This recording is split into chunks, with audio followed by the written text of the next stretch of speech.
UP board के students के लिए ये वीडियो बड़ी ही इम्पोर्टेंट होने वाली है। आज हम 5-5 नंबर के 10 क्वेश्चन बच्चों पढ़ने वाले हैं। ये जो 10 क्वेश्चन मैं आज आपको कराने वाला हूँ, मान के चलिए 3 मार्च के पेपर में आपको ऐसे के ऐसे ही रखे हुए मिलेंगे। 50 नंबर आपके पूरे कंफर्म हो जाएंगे। बस आप वीडियो को शुरू से लेके आखिर तक देखना। तो चलिए स्टार्ट कर देते हैं बच्चों आज के पहले क्वेश्चन से। ये त्रिविमीय ज्यामिति का बच्चों पहला क्वेश्चन है। इस क्वेश्चन में दो सदिश समीकरण दे रखे हैं रेखाओं के। एक r इज इक्वल टू ये दे रखा है, एक r इज इक्वल टू ये दे रखा है, और पूछी है न्यूनतम दूरी ज्ञात कीजिए। सूत्र थोड़ा लंबा होता है इसका। सूत्र मैं आपको बताऊंगा उससे पहले कि इन समीकरण को आप सरलीकरण कर लो, इन्हें थोड़ा छोटा कर लो। जैसे जैसे r is equal to 1 minus T I है, तो t वाले पद एक तरफ कर लो, i वाले पद एक तरफ कर लो, तो ये हो जाएगा i plus minus two J plus 3k। ठीक है। बाकी t वाले पदों में बच्चों t कॉमन ले लो, बाकी देख लो अंदर क्या बचेगा। इसमें t कॉमन लेंगे तो माइनस आई, ठीक है, और प्लस j, और यहां से t कॉमन लेंगे -2k।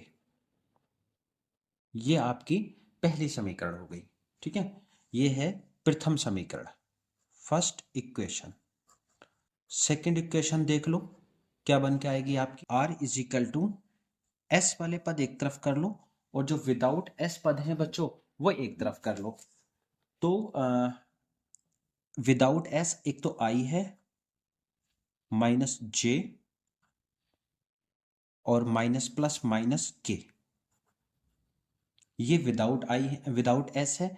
प्लस एस वाले एक तरफ कर लो। अब एस वाले पद एक तरफ करेंगे हम, तो एस वाला एक आई हुआ, और एस वाला 2j, और एस वाला -2k। ठीक है। अब इन दोनों समीकरणों की तुलना बच्चों एक ही कर दो। समीकरणों की तुलना, समीकरणों की तुलना जो हम करेंगे, r is equal to a1 plus T b1 से करेंगे, तथा r बराबर a2 plus S B to से कर दो। एस बी टू से करने पर, ठीक है, जब हम बच्चों इससे तुलना करेंगे तो ये वाला मान आपका a1 का हो जाएगा, एक मान हो जाएगा आपका a1 का। तो a1 इज इक्वल टू कितना आ जाएगा, i -2j प्लस 3k। ठीक है, और b1 कितना आ जाएगा, b1 इज इक्वल टू आ जाएगा -i प्लस j -2k। और a2 कितना आएगा, a2 आएगा बच्चों दूसरी समीकरण से, इसे आप कह दो पहली और इसे कह दो आप दूसरी। ठीक है, तो दूसरी समीकरण से बच्चों a2 आएगा i -j -k, और b2 आएगा i प्लस 2j -2k। क्या निकालना है हमें बच्चों, हमें निकालनी है बीच की दूरी। तो बीच की दूरी का देखो सूत्र लगाने से पहले इसमें छोटे छोटे पॉइंट निकाल लो। पहले आप निकाल लो बच्चों इसका b1 क्रॉस b2 निकाल लो। साडिक मेथड से b1 क्रॉस b2 निकाल लो, क्योंकि ये सूत्र के अंदर अप्लाई होता है। तो i j k। ठीक है, अब देख लो यहाँ पर i j k के मान क्या है b1 और b2 में, -1 1 -2, यानी कि -1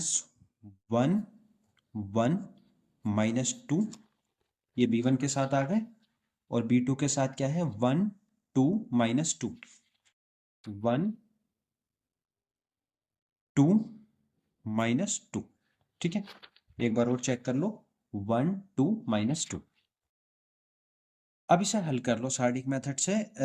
ये i इसकी इसमें गुणा होगी, -2 ही कम 2, बीच में माइनस लगा के इसकी इसमें गुणा, तो +4 हो गया। माइनस आता है बीच में सूत्र में, j हो गया, माइनस ये प्लस के 2 हो जाएंगे, या फिर इधर की गुणा करके प्लस के 2 हो गया, प्लस k। अब इसकी इसमें 2 ही कम 2 -2, माइनस एक ही का में एक माइनस एक, ठीक है। इन्हें हल कर लो, 4 में से 2 गए, 2y बचे, माइनस 2 और 2 4j, और 2 और 1 3, माइनस 3k। बच्चों ये जो साइन लेने होते हैं ना, ये क्या कैसे लिए जाते हैं पता है? ये जैसे प्लस होगा और ये वाला यहाँ पर माइनस होगा और ये वाला प्लस होगा, इस तरीके से साइन लिए जाते हैं, ठीक है। चलो अब एक काम और कर लो बच्चों, इसका डिटर्मिनेंट भी यहीं पर निकाल दो, मोड जिसको कहते हैं। उससे क्या होगा ना, आगे हम फिर फार्मूले में डायरेक्ट अप्लाई कर देंगे। 2 का स्क्वायर प्लस माइनस 4 का स्क्वायर प्लस माइनस 3 का स्क्वायर, ठीक है। तो ये कितना हो जाएगा?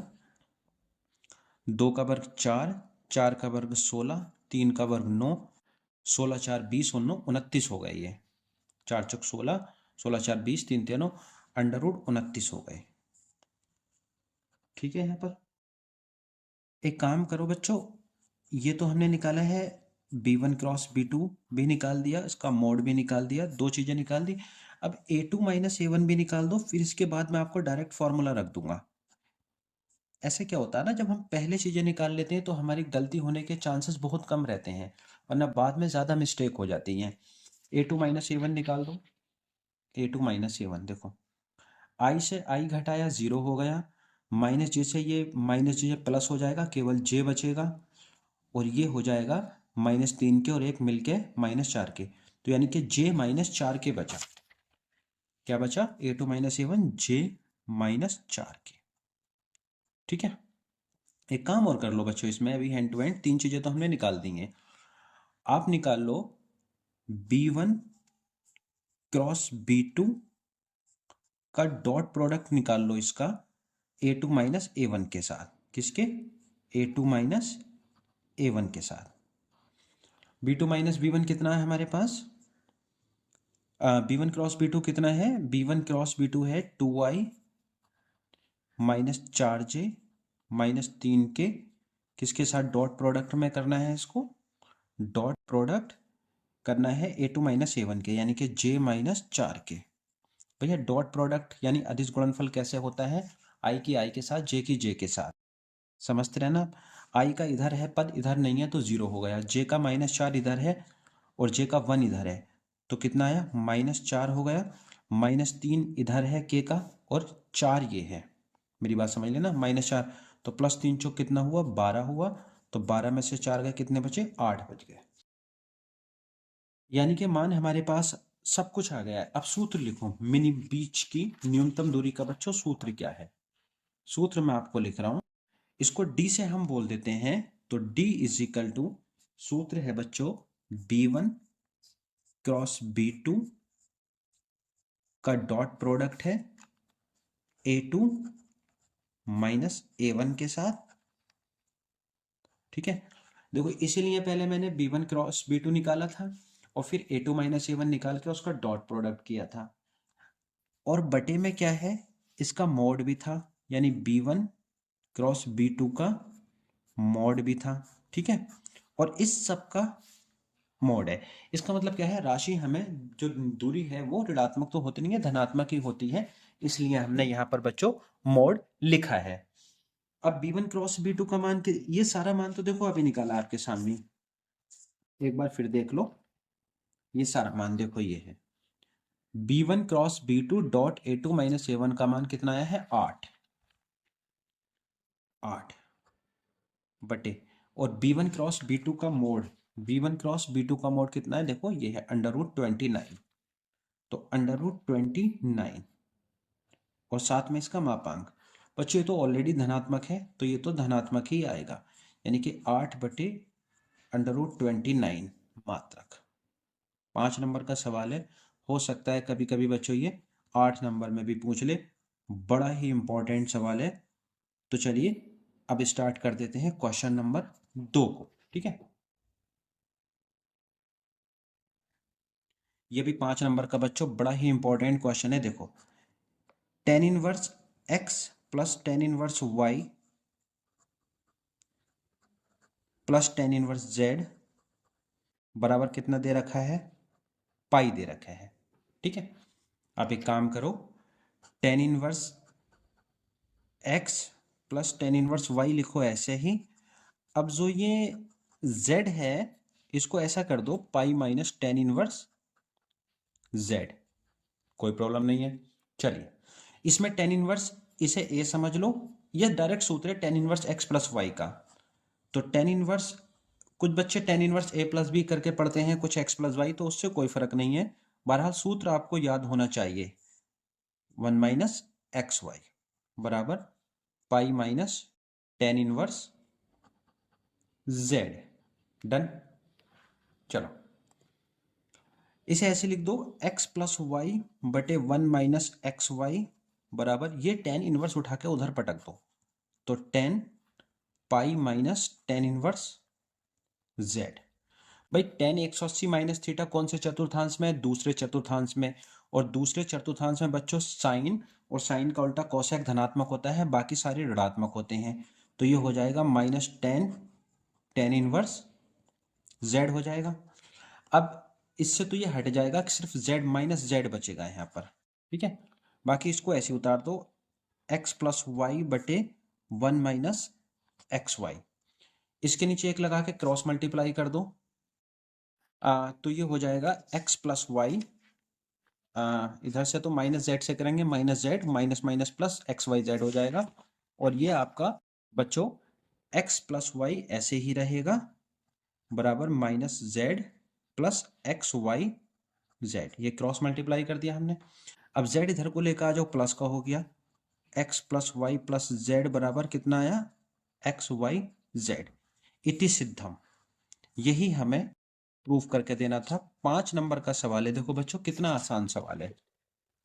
यही हमें सिद्ध करके देना था, x plus Y plus Z बराबर एक्स वाई जेड, यही हमें सिद्ध करके देना था।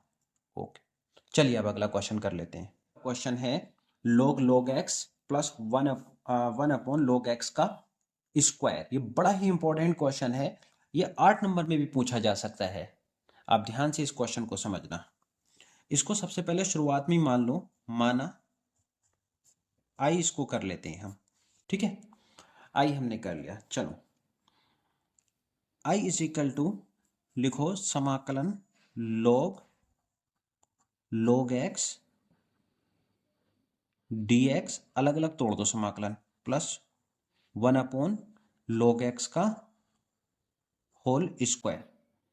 इस पूरे प्रोसेस में आप एक चीज याद रखना कि आपको इसका समाकलन नहीं करना है, क्योंकि ये कटेगी पद। कैसे कटेगा वो मैं आपको समझा रहा हूं।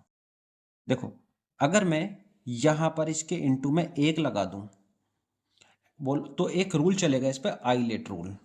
आइलेट रूल कहता है कि log का फंक्शन पहला पद माना जाता है, और a है एल्जेब्रिक फंक्शन, ये माना जाता है दूसरा पद। यानी ये पहला पद हुआ, ये दूसरा पद हुआ। तो खंडशः समाकलन जब हम लगाएंगे तो इतने को करो फर्स्ट पद और इतने को करो सेकंड पद, यानी यू भी कह दो, यू भी मेथड कह दो। अब खंडशः समाकलन हम इसमें लगाएंगे, तो i is equal to first ऐसे ही, यानी कि फर्स्ट log x ऐसे ही लिखो, इनटू सेकंड का समाकलन। सेकंड क्या है, वन, वन का समाकलन कितना हुआ, x। ठीक हो गई बात। माइनस लगाओ फर्स्ट का अवकलन, यानी log log x का अवकलन। log x का अवकलन तो हुआ वन अपॉन एक्स, और log के पूरे नियम से ये log x भी अपोन में आ जाएगा, ये हो गया। चलो अब सेकंड का समाकलन, सेकंड क्या है, वन है, तो वन का समाकलन x, और बच्चों सूत्र में इन सब का समाकलन भी होता है। क्लियर हुआ। प्लस क्या चल रहा है, वन अपॉन, इसका मैंने पहले ही कह दिया है, इसका समाकलन नहीं करना, इसको हम काटेंगे, वन अपॉन log x का होल स्क्वायर, इसको हम काटेंगे। चलो आगे देख लो, इस x से ये x कट जाएगा। क्लियर है। इसे ऐसे उतार दो पहले आप, x log x, इसे छेड़खानी नहीं करना है, इसको ऐसे उतार दिया, माइनस क्या बचा, one upon log x plus one upon log x का होल स्क्वायर, प्लस सी ऐड कर देते हैं इसमें, ठीक है। जो इसके साथ बच्चों एक और इनटू में लगा लो, एक इंटू में फिर और लिख लो। तो जब एक और इंटू में लिखेंगे हम तो क्या होगा, या ऐसा कर दो, ये इंटू में यहाँ पर इंटू करके एक और लिख दिया हमने। ऐसा इसलिए हम करेंगे, ये फर्स्ट हो जाएगा फिर, और ये जो है आपका हो जाएगा सेकंड। इसी रूल से, जो आइलेट रूल मैंने आपको बताया है, log का फंक्शन पहला होता है और अलजेब्रिक होता है यानी बीजगणितीय फलन दूसरा। चलो अब इसे थोड़ा सोल्व कर लो। अब इसमें खंडशः हम लगाएंगे x log x, ये ऐसे लिख दिया हमने, ठीक है। चलो माइनस फर्स्ट ऐसे ही, यानी log x ऐसे ही, 1/log x ऐसे ही, ठीक हो गया, गुणे 1 का समाकलन x, माइनस लगाओ 1/log x का अवकलन करते हैं। ये बड़ा इंपॉर्टेंट है, ये कैसे करेंगे देखो। log x का तो पहले आप कर दो, कितना हुआ 1/x गुणे, अब 1/log x का जो अवकलन है उसको वन, जैसे एक मैं आपको कंसेप्ट समझाता हूं इसका, 1/log x का अवकलन का आप कंसेप्ट समझो। जैसे अगर आपसे कोई पूछे कि 1/x का अवकलन क्या होगा, 1/x का अवकलन क्या होगा, आप बोलोगे सर x ऊपर ले जाके -1 कर देंगे और अब इसमें लगा देंगे सूत्र nx n-1 का, यानी -1x-2, यानी कि -1/x² हो जाएगा। तो इसी तरीके से बच्चों log का भी हम यही करेंगे। तो 1/log x का जो हमारा अवकलन आएगा वो आएगा -1/log x का स्क्वायर, इसी नियम से, ठीक है, गुणा x1 का समाकलन x, ठीक है जी, कर दिया, ये पॉइंट क्लियर हुआ। प्लस मैंने कहा इससे मत छेड़ना, इससे मत छेड़खानी करना, इसको ऐसे उतार दो, प्लस 1/log x का होल स्क्वायर का समाकलन। अब ये आखिरी लाइन है जिसमें उत्तर आ जाएगा इसका। देखो x log x ऐसे ही, -x/log x, हमने यहां पर जो खंडशा लगाई थी बच्चों, ये इन दोनों को साथ ये ब्रैकेट हमें यहां पर देना पड़ेगा, इसके साथ हमें ये ब्रैकेट देना पड़ेगा, ठीक है। प्लस सी हमारा एडेड है इसमें। तो अब देखो -x/log x हो गया, और minus minus plus, minus minus plus, minus minus, इस x से x काट दो, तो क्या बचा 1/log x का whole square dx plus 1/log x का होल स्क्वायर, ठीक है जी, प्लस सी। मैंने इसलिए ये बचा रखा था पद, आप देखो कि अब इससे ये पूरा पद कट गया, जो बचा वही आंसर है हमारे पास, यानी कि x log x minus x/log x plus C, यही बच्चों हमारे पास आंसर है इसका। क्लियर। अब हम बच्चों देख लेते हैं नेक्स्ट क्वेश्चन, क्वेश्चन नंबर 4। ये क्वेश्चन नंबर 4 है हमारा, क्वेश्चन नंबर 4 है y is equal to sine inverse x, तो सिद्ध कीजिए 1 - x² d/y/dx2 - x dy/dx बराबर 0। बड़ा ही इंपॉर्टेंट क्वेश्चन है, 5 नंबर का ये क्वेश्चन हर साल आता है, इस साल भी इसके आने के पूरे चांसेस हैं। आप क्वेश्चन को आराम से समझो। 1 - x² d/y/dx2 - x dy/dx बराबर 0 हमें सिद्ध करना है। जो दे रखा है सबसे पहले बच्चों उसको नोट कर लो, क्या दे रखा है, दे रखा है y इजिकल टू, हल कर लो, y is equal to sine inverse x दे रखा है, y is equal to sine inverse x दे रखा है। x के सापेक्ष इसका अवकलन कर दो, x के सापेक्ष अवकलन कर दो, x के सापेक्ष अवकलन करने पर, जब हम इसका x के सापेक्ष अवकलन करेंगे तो y की जगह हो गया dy/dx बराबर साइन इनवर्स x की जगह 1/√1 - x² हो गया, तिरछी गुणा कर दो, 1 - x² dy/dx बराबर कितना आ गया 1 हो गया। दोनों पक्षों का वर्ग कर दो, आसानी के साथ हल हो जाएगा बाद में। ये वर्ग करने पर जब हम वर्ग करेंगे यहाँ से अंडर रूट हट जाएगा, 1 माइनस एक्स स्क्वायर बचेगा और D two Y upon sorry D Y upon D X का होल स्क्वायर, वर्ग कर रहे हैं ना, D Y upon D X का होल स्क्वायर बराबर 1 का वर्ग 1 ही हुआ।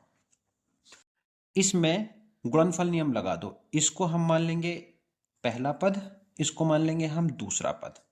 पॉइंट समझ गए? पहला पद ऐसी दूसरे पद का अवकलन प्लस दूसरा पद ऐसी पहले पद का अवकलन। तो 1 माइनस एक्स स्क्वायर तो ऐसे लिखो बच्चों, 1 माइनस एक्स स्क्वायर ऐसे ही, ठीक है। और दूसरे पद का अवकलन यानी डी डी एक्स किसका, डी वाई बटे डी एक्स का होल स्क्वायर का अवकलन प्लस दूसरा पद ये अब ऐसी डी वाई बटे डी एक्स ऐसी का होल स्क्वायर है इंटू पहले पद का अवकलन D D x 1 minus x square का अवकलन बराबर 0। चलो ये थोड़ा अवकलन आप समझना ध्यान से, बाकी सवाल में कुछ नहीं है, आंसर भी आ ही जाएगा 2-3 लाइनों में। 1 माइनस एक्स स्क्वायर ऐसी, इसका तो पहले हो जाएगा 2 डी वाई बटे डी एक्स इंटू, अब डी वाई बटे डी एक्स का अवकलन करेंगे तो ये स्क्वायर चढ़ जाएगी यहाँ पर, डी स्क्वायर वाई बटे D x square plus D Y बटे डी एक्स का होल स्क्वायर और 1 का 0 और एक्स स्क्वायर का 2x बराबर 0। ठीक है, क्या कॉमन मिल रहा है इसमें? इसमें बच्चों कॉमन 2 ले लेते हैं हम, 2 ले लो, माइनस भी ले लो और साथ में डी वाई बटे डी एक्स भी मिल रहा है। देखो चलो माइनस मत लो, केवल 2 डी वाई बटे डी एक्स ले लो। 1 माइनस एक्स स्क्वायर ऐसी बचा, 2 डी वाई बटे डी एक्स तो कॉमन ले लिया हमने, सिर्फ ये बचा अब इधर डी स्क्वायर वाई बटे D x square minus 2 common ले लिया, एक्स बचा। एक डी वाई बटा डी एक्स कॉमन लिया था, यहाँ पर घात 2 है तो सिर्फ आपकी घात 1 बचेगी। अब डी वाई बटे डी एक्स बराबर 0, केवल डी वाई बटा डी एक्स तो 0 होगा नहीं, तो ये वाला पद 0 होगा। 1 minus x square D two Y upon D X two minus x D Y बटे डी एक्स बराबर हुआ 0। यही हमें सिद्ध करके देना था, एक बार चेक कर लेते हैं। चेक कर लेते हैं, 1 minus x square d square y upon D x square minus x D Y बटे D x, 1 minus x square d square y upon D x square minus x D Y बटे D x बराबर 0। आप दिखा सकते हो कि ये जो 2 डी वाई बटे डी एक्स है, 2 तो चलो 0 में चला जाएगा, डी वाई बटे डी एक्स बराबर 0 नहीं है, ये वाला पद 0 नहीं है, जिसकी वजह से ये पूरा पद हमारा 0 हमने लिया है। ठीक है, बहरहाल आप इतना नहीं भी करोगे तब भी इसके आगे 0 रख दो, ये आपको प्रूफ करना हो गया। कौन सा क्वेश्चन था? क्वेश्चन नंबर बच्चों 4 था। अब हम नेक्स्ट क्वेश्चन देखेंगे कौन सा है। हमारा अगला क्वेश्चन है, 5वां क्वेश्चन है बच्चों, ऐसी दो संख्याएं ज्ञात करो जिनका योगफल 15 है तथा जिनके वर्गों का योग न्यूनतम है। ऐसी दो संख्याएं ज्ञात करो जिनका योगफल 15 है तथा वर्गों का योगफल न्यूनतम हो। हल कर लेते हैं इसको। पहले सवाल को पकड़ो, सवाल में कहा क्या है बच्चों? सवाल में कहा है दो संख्याएं, माना जो दो संख्याएं हैं तो हमने उसको एक्स वाई मान लेते हैं हम।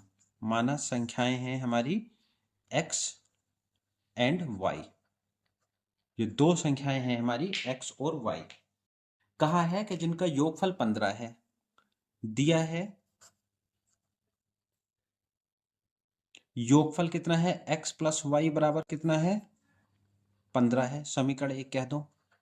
ठीक है, और साथ में दिया वर्गों का योग न्यूनतम है, तो पहली संख्या का वर्ग एक्स स्क्वायर, दूसरी संख्या का वर्ग वाई स्क्वायर, इनका योग कितना है, न्यूनतम यानी कि मिनिमम। ठीक है, इसको हमने ए मान लिया, ए माना। ठीक है, पॉइंट समझो आप। ए बराबर कितना है, X square plus Y square है।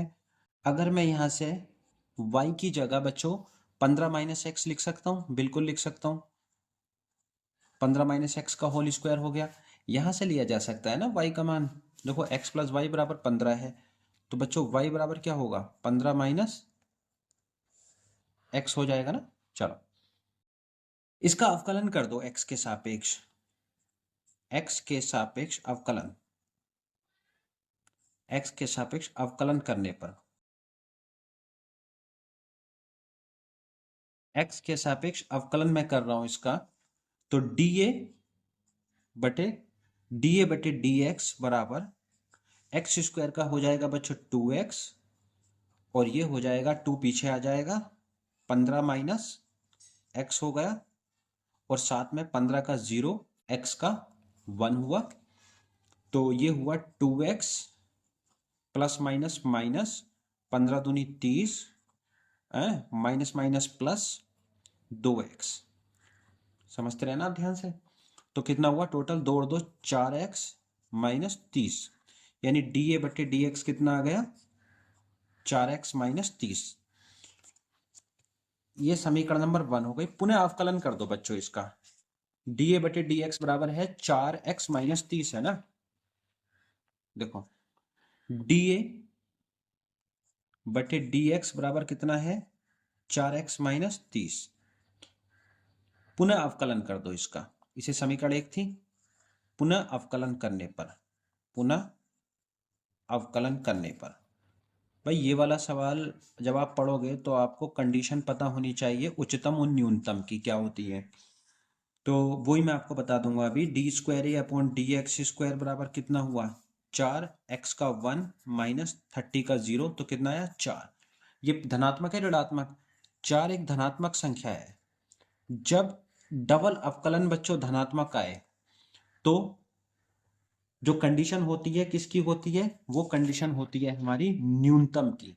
अधिकतम के लिए ऋणात्मक आना जरूरी है, अतः ये किसकी कंडीशन है, न्यूनतम की। किसकी है, न्यूनतम की। ठीक है, अब इसने एक चीज और बोली है बच्चों, न्यूनतम दे रखा है वर्गों का योग न्यूनतम हो तो dA बटे dx बराबर 0 रख दो। ये चाहे ये किसकी कंडीशन है, अधिकतम व न्यूनतम दोनों के लिए। अगर दोनों ही दिए होते तब भी हमें एक बार अवकलन का मान 0 रखना होता है। यहां पर आप लिख दो अधिकतम व न्यूनतम मान के लिए, अधिकतम व न्यूनतम मान के लिए, अधिकतम व न्यूनतम मान के लिए dA अपॉन dx को हमने क्या लिख दिया, 0। अब dA अपॉन dx बच्चों क्या है, 4x माइनस 30 को हमने क्या लिखा, 0।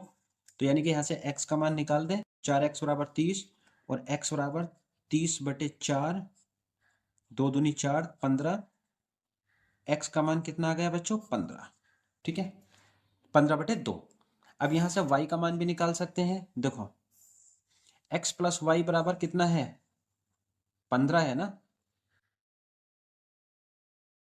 तो x का मान कितना है, 15 बटे 2 प्लस वाई बराबर 15। तो जब यहां से y का मान मैं निकालूंगा तो y बराबर 15 माइनस 15 बटे 2, इसके नीचे 1 लगा दो, 15 दूनी 30 माइनस 15 बटे 2, तो ये भी कितनी आ जाएगी, सेम ही आ जाएगा 15 बटे 2। y का मान भी कितना आया, 15 बटे 2। दोनों ही उत्तर हैं हमारे पास एक जैसे, यानी कि एक मान आ गया x का बच्चों 15 बटे 2 और y का मान भी बच्चों कितना आया, 15 बटे 2। तो दोनों हमारे पास सेम ही आंसर आ गए, यानी दोनों संख्याएं कितनी है, 15 बटे 2, 15 बटे 2। चलिए ये क्वेश्चन नंबर कौन सा था, ये क्वेश्चन नंबर था बच्चों 5। अब हम ले लेते हैं नेक्स्ट क्वेश्चन कौन सा है। छठा क्वेश्चन है ये, घन का आयतन दे रखा है 9 सेंटीमीटर की क्यूब पर सेकंड की दर से बढ़ रहा है। यदि इसकी कोर की लंबाई 10 सेंटीमीटर हो तो इसके पृष्ठ का क्षेत्रफल किस दर से बढ़ रहा है। जो दे रखा है पहले उसको नोट कर लो। घन का आयतन दे रखा है, घन का आयतन 9 सेंटीमीटर पर क्यूब, ये समय आ गया या सेकंड आ गया ना, तो आयतन को जो v मानते हैं हम, यानी कि ये दे रखा है उसने dv बटे dt, कितना 9 सेंटीमीटर की क्यूब पर सेकेंड। यदि इसकी कोर की लंबाई मान लेते हैं, घन की कोर हमारी माना, घन की कोर बच्चों हमने x मानी है, क्या मानी है, x। और तो क्या x बराबर कितना दे रखा है इसने, 10 सेंटीमीटर। ठीक है, तो इसके पृष्ठ का क्षेत्रफल किस दर से बढ़ रहा है, पृष्ठ के क्षेत्रफल को हम s मान लेते हैं और ये किस दर से बढ़ रहा है ये पूछा है, ds बटे dt का मान। समझ गए? पहला आयतन का सूत्र लगा दो। घन का आयतन, भाई घन का आयतन सबको पता है, भुजा की घात 3 होता है ना। घन का आयतन v बराबर भुजा की घात 3, भुजा x है तो कितना हुआ x की घात 3, अवकलन कर दो। t के सापेक्ष अवकलन, t के सापेक्ष अवकलन कर दो। t के सापेक्ष अवकलन करने पर, t के सापेक्ष अवकलन करने पर तो dv बटे dt बराबर x की घात 3 का कितना हो जाएगा 3x² और साथ में dx अपॉन dt। ठीक है, dv बटे dt का मान 9 है और x का मान 10 है, dx बटे dt निकाल सकते हैं हम। dv बटे dt का मान 9 है, समझते रहे ना, इसका 9 है बराबर 3, x का मान 10 है, 10 का स्क्वायर और साथ में dx बटे dt का मान हम यहां से निकालेंगे। तो dx बटे dt का मान बच्चों कितना आएगा, dx बटे dt बराबर आ जाएगा 9 बटे ये 3 गुणा 10 ढाई 100, भाग में आ गए, 3 तिया 9 हो गया, तो कितना आया 3 बटे 100 आ गया सेंटीमीटर पर सेकेंड। अब इसने पृष्ठ क्षेत्रफल पूछा है, पृष्ठ क्षेत्रफल को ऐसे बोलेंगे और ये कितना होता है 6 गुणा भुजा x², 6x², ये सूत्र हो गया घन के पृष्ठ क्षेत्रफल का। ठीक है, अब इसका कर दो अवकलन, किस दर से बढ़ रहा है पूछा है, यानी ds बटे dt बराबर 6 दूनी 12x और यहाँ पर dx बटे dt हो गया। तो 12 गुणा x का मान 10 है और dx बटे dt कितना है 3 बटे 100, 10 एकम 10, 10 ढाई 100, समझते रहे ना। 12 की 3 में गुणा कर लो 36 बटे 10, 10 से 36 को भाग देंगे तो 3.6 आ गया। पृष्ठ क्षेत्रफल काय में आता है सेंटीमीटर स्क्वायर में, और समय है नीचे समय है तो पर सेकंड कर दिया था, यानी इस दर से बढ़ रहा है। ये हमारे पास आंसर हो गया। अब हम देख लेते हैं बच्चों 7वां क्वेश्चन। x dy बटे डी एक्स प्लस 2y बराबर x² को हमें हल करना है। अवकलन समीकरण का बच्चों सवाल है, बड़ा ही इंपॉर्टेंट सवाल है ये, इसे हमें हल करना है। चलो पहले इस समीकरण को x से भाग कर दो, x से भाग करने पर, x से भाग करने पर यानी समीकरण को हम x से भाग कर रहे हैं, तो यहां हो जाएगा dy बटे डी एक्स प्लस 2y बटे x और यहां से सिर्फ x बचेगा। ठीक है, इसे समीकरण 1 बना दो। समीकरण 1 की तुलना स्टैंडर्ड समीकरण से हम करेंगे। समीकरण 1 की तुलना हम करते हैं dy बटे D X plus P Y बराबर q से करने पर, तो p का मान बच्चों कितना आएगा, p का मान आ जाएगा 2 बटे एक्स और q का मान कितना आ जाएगा x आ गया। समाकलन गुणांक निकाल लेंगे, IF सूत्र क्या है e की घात p dx समाकलन के साथ। ठीक है, तो e की घात p का मान कितना बच्चों 2 बटे एक्स है, साथ में क्या है dx, क्लियर है। तो क्या आएगा e की घात 2 बाहर आ जाएगा और 1/x का क्या हो जाएगा बच्चों log x। log का नियम समझ लो, ये 2 जो है x के पावर में चला जाएगा, तो ये लिख देंगे हम IF इजिकल टू e की घात log x का स्क्वायर। log के नियम से e ये प्रॉपर्टी है, इससे ही खत्म हो जाएंगे, सिर्फ क्या बचेगा x² IF का मान। अब हल क्या होता है बच्चों समीकरण का,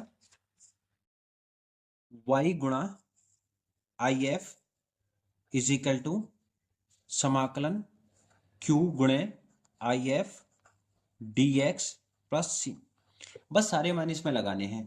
y गुणा IF का मान कितना है x², समाकलन q का मान कितना है बच्चों, q का मान है x है, इसमें लिख दो x और IF का मान कितना है x² dx plus c।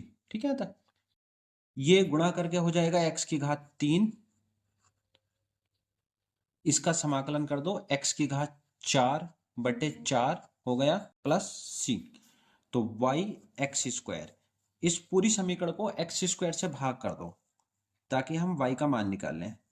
X square से भाग करने पर,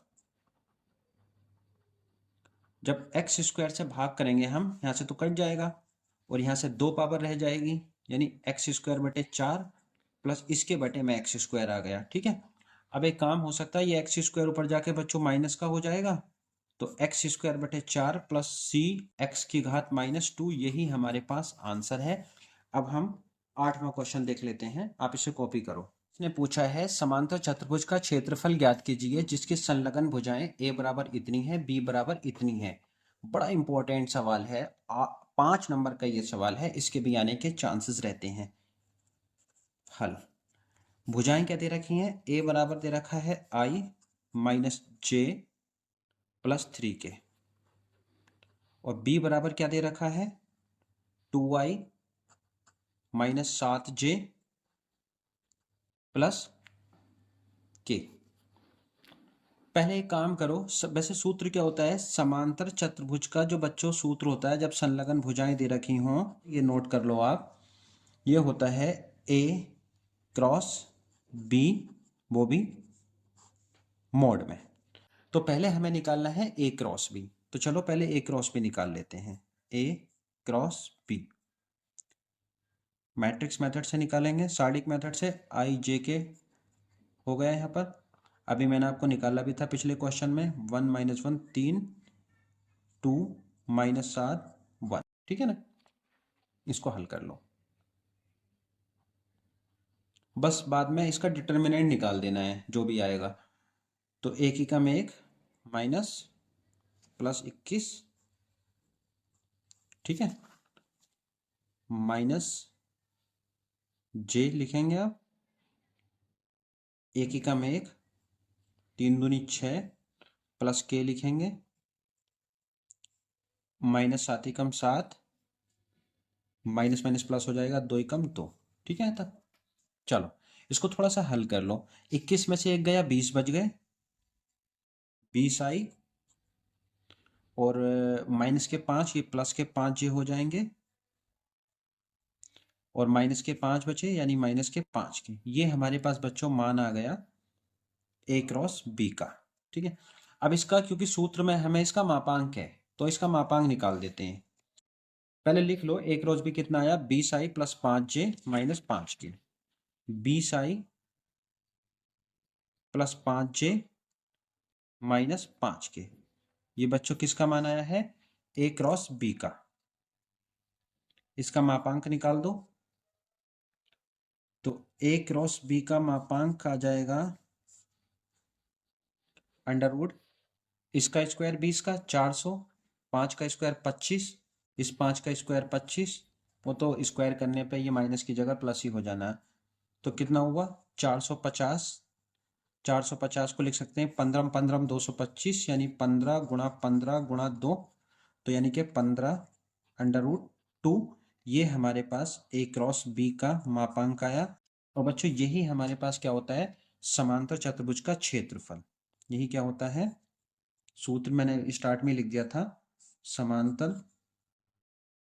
देखो सवाल बड़ा आसान है ये, कभी कभी 5 नंबर में इतना आसान सवाल दे देता है जो आप सोच भी नहीं सकते। तो चलिए अब हम, और हाँ एक चीज और, वर्ग इकाई मत लिखना भूल जाना, नहीं तो नंबर कट जाएंगे।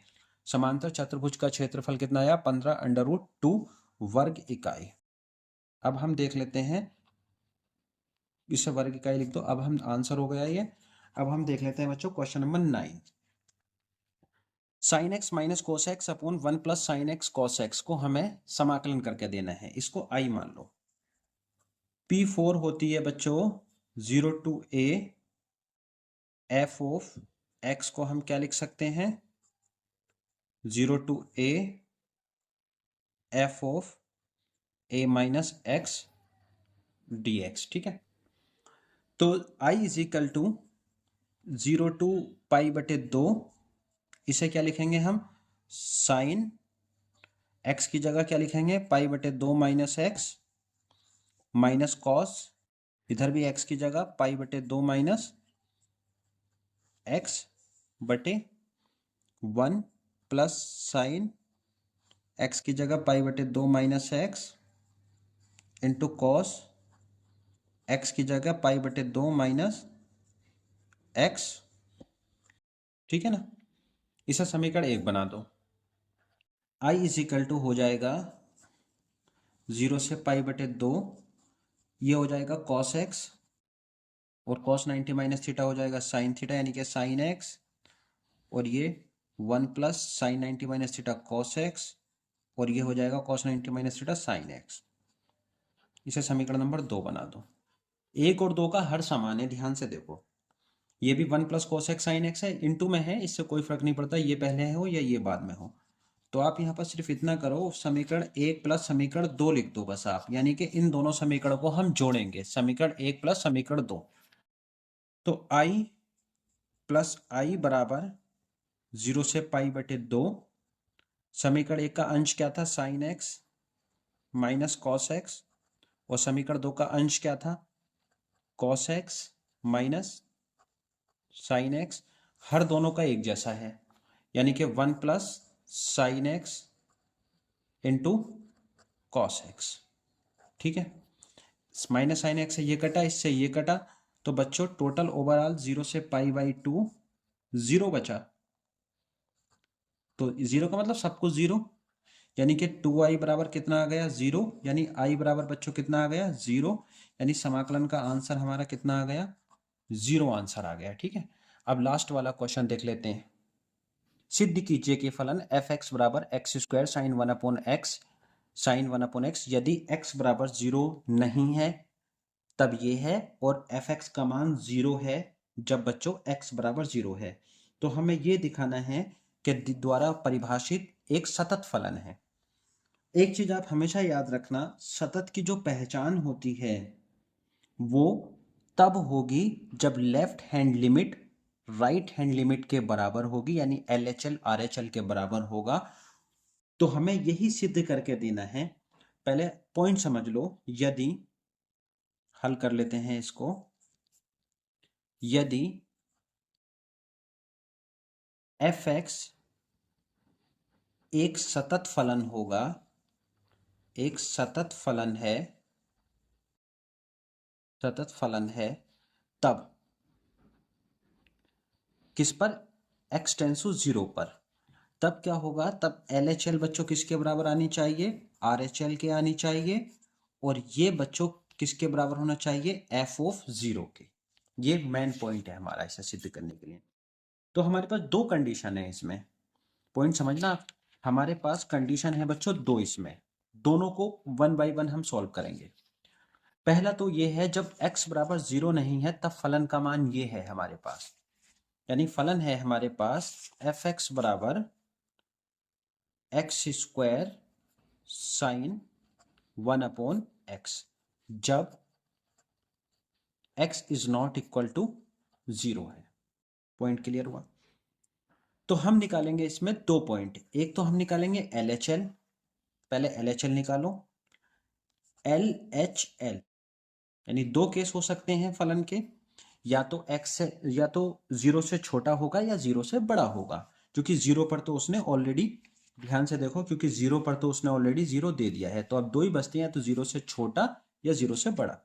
तो LHL का मतलब होता है 0 से छोटा, यानी कि limit x tends to 0 minus F X, और RHL होगा, RHL है limit x tends to 0 plus F X. ठीक है, ये चीजें हमें बच्चों इसमें निकालनी है, और साथ में F0 भी निकालना है, तभी हमारी सतत को हम परिभाषित कर सकते हैं। चलो अब पॉइंट समझो, इसमें जो मेन पॉइंट है बच्चों, इसमें इसका मतलब है limit h tends to 0, point समझना, f 0 माइनस h, क्लियर। और इसका मतलब है limit h tends to 0 f of 0 plus h। अब यहाँ पर लगा दो, अब यहाँ पर लगा दो, यहाँ पर एक्स स्क्वायर है तो एक्स की जगह हमें क्या लगाना है, पहले तो इसे ऐसे लिखो, limit H tends to zero, और एक्स की जगह लगाना है 0 माइनस एच का होल स्क्वायर, और साइन 1/x की जगह 0 माइनस एच। ठीक है, ये तो स्क्वायर हो गया बच्चों, प्लस का ही हो जाएगा, ये तो एच स्क्वायर प्लस का ही हो गया, और साइन 1/-एच बचा। ठीक है, यहाँ तक इसको अभी मैं इतना रोक देता हूं क्वेश्चन को, ये देख लो क्या बचेगा। वैसी limit H tends to zero, और इसी फलन में एक्स स्क्वायर यानी एक्स की जगह 0 प्लस एच का स्क्वायर, और साइन एक्स की जगह 0 प्लस एच। ठीक है, तो limit H tends to zero, H square और साइन 1/h। सवाल बच्चों सिर्फ ये है साइन 1/-h और साइन 1/h को मान को कैसे परिभाषित करना है। एक चीज हमेशा याद रखना कि साइन की जो रेंज होती है वो -1 इज लेस देन और equal to sine theta is less than और इक्वल टू 1। इस बीच में साइन की रेंज होती है, यानी कि साइन थीटा क्या है बच्चों, एक फाइनाइट नंबर होता है। क्या होता है, एक फाइनाइट नंबर होता है। इसी से ही हम इसको डिफाइन करेंगे कि ये हमारा क्या है, एक फाइनाइट नंबर है। क्या है, फाइनाइट यानी निश्चित संख्या, फाइनाइट नंबर है। ये भी हमारा क्या है, एक फाइनाइट नंबर है। जब फाइनाइट नंबर होगा यानी कि कोई ना कोई मान होगा इसका, तो आप इसको कोई नंबर दिखा दो, limit H tends to zero, H square, कोई भी फाइनाइट नंबर है, के कह दो इसे, कोई भी नंबर हो सकता है इस रेंज का। तो अब जब h का मान यहाँ पर 0 लगाएंगे तो बच्चों सारा क्या हो जाएगा, 0 का स्क्वायर गुणा k करके 0 हो गया। ऐसे यहाँ पर दिखा दो भाई, limit h tends to 0, H square k, कोई भी फाइनाइट नंबर है तो, और h का मान हमने यहाँ पर भी 0 लगाएंगे तो सब 0 हो जाएगा, और f नोट 0 बराबर ऑलरेडी 0 है। तो इससे क्या पता चला कि LHL का मान भी कितना है, देखो 0, और RHL का मान भी कितना है 0, और F नोट का मान भी 0 है। यानी कि बच्चों आप यहां पर दिखा सकते हो अब कि LHL किसके बराबर है, RHL के, और RHL किसके बराबर है, F नोट के। क्लियर है बात आपके। अतः Fx एक सतत फलन है। तो ये थे बच्चों 10 क्वेश्चन, 50 नंबर मैंने आपके पक्के करवा दिए। आप वीडियो को लाइक कर लेना, चैनल को सब्सक्राइब जरूर कर लेना। अगली वीडियो होगी 8-8 नंबर वाले पे। मिलते हैं अगली वीडियो में। Thank you very much.